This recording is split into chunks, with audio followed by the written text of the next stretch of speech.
Hey everybody, and welcome to this video on independent and dependent variables and quantities. Here we go.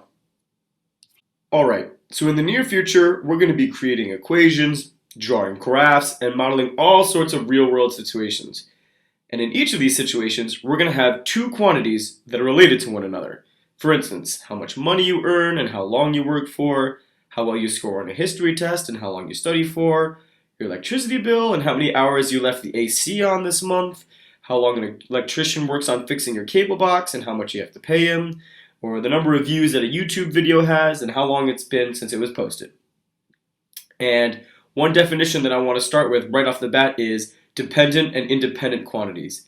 If we're considering the relationship between two quantities, where one quantity, let's call it y, depends on another quantity, let's call that one x, then we would say y is the dependent quantity or variable, and x is the independent quantity or variable. Now note, I use x and y because very often the dependent variable can also be thought of as an output to a function or rule, and the independent variable can often be thought of as the input to a function or a rule. This isn't going to be true 100% of the time, but almost always that's going to be the case, so we can make that connection between dependent variable and output and independent variable and input. This also means that much of the time we'll place our independent quantity or independent variable on the horizontal axis of a graph if we're graphing a relationship, and we'll place the dependent quantity or the dependent variable on the vertical axis of a graph if we're graphing the relationship.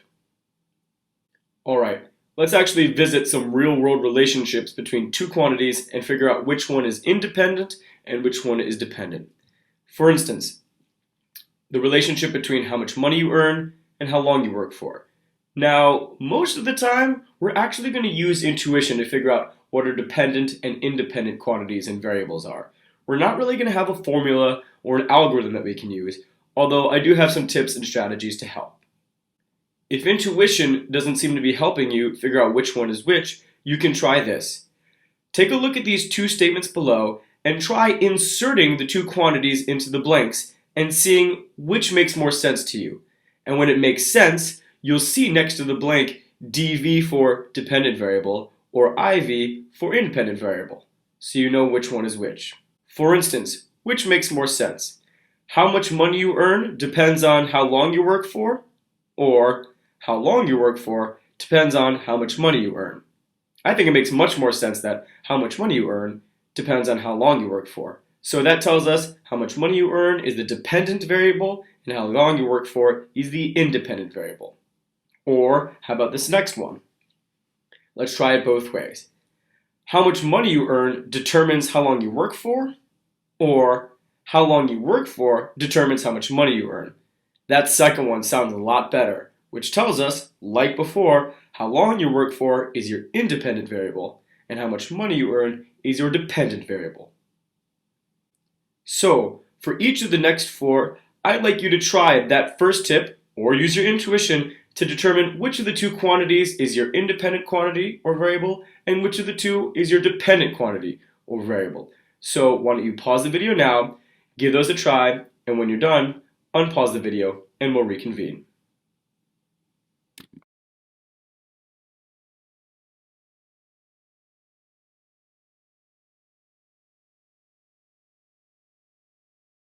Yet another strategy you can use is to insert the two quantities into the blanks of the following statement and see which makes more sense to you. As blank increases or decreases, blank increases or decreases. And if that makes sense, the first blank will be your independent variable and your second blank will be your dependent variable. Alright, let's look at some tougher examples. And in each of these, a hypothetical situation is going to be given.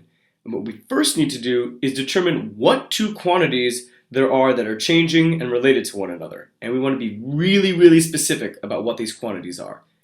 After that, then we'll need to determine which is the dependent variable or quantity and which is the independent variable or quantity. So for instance, you drive at a constant rate of 50 miles per hour.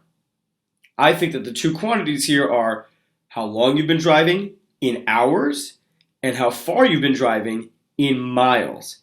In this case, I think the dependent quantity is how far you've driven in miles, and the independent quantity will be how long you've driven in hours. In the next example, you pay $2.50 for every subway ride that you take. Here I think the two quantities are how much you've spent on subway rides and how many subway rides you take. In this case, how much you spend is going to depend on how many rides you take. So our dependent quantity will be how much we spend in dollars, and our independent quantity will be how many subway rides we take. In the third example, the population of the United States has increased by about 2.5 million people each year since 1920. So here we'll say that the two quantities are the population of the United States, probably going to be in millions, and the other quantity is how many years it's been since 1920. That's so important to say since 1920. In this case, I think the population depends on how many years it's been since 1920. So the dependent quantity is the population of the United States, probably in millions, and the independent quantity will be how many years it's been since 1920. And in general, if there's ever a statement such as per blank or each blank or every blank, as there were in each of the previous three examples, then that quantity is almost always going to be the independent quantity.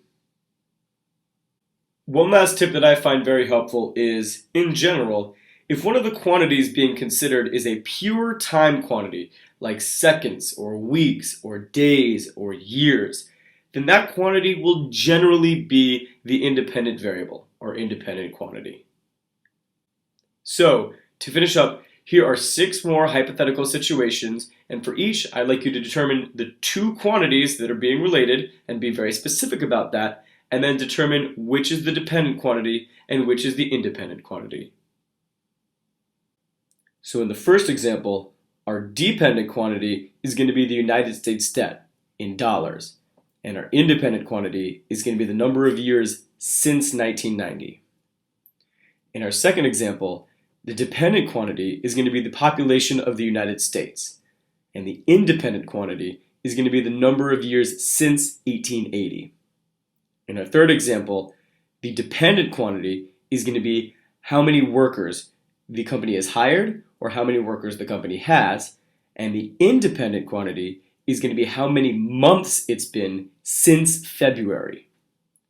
In the fourth example, the dependent quantity is going to be the stock price of that company in dollars, and the independent quantity is going to be the number of weeks since July 23rd.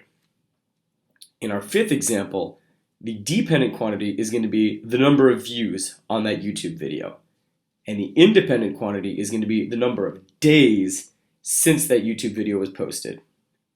In our last example, the dependent quantity is going to be the number of retweets that celebrity got, and the independent quantity is going to be the number of minutes since 11:37 a.m. Alright guys, that's it for this video. I hope you found it helpful, and I hope you enjoyed.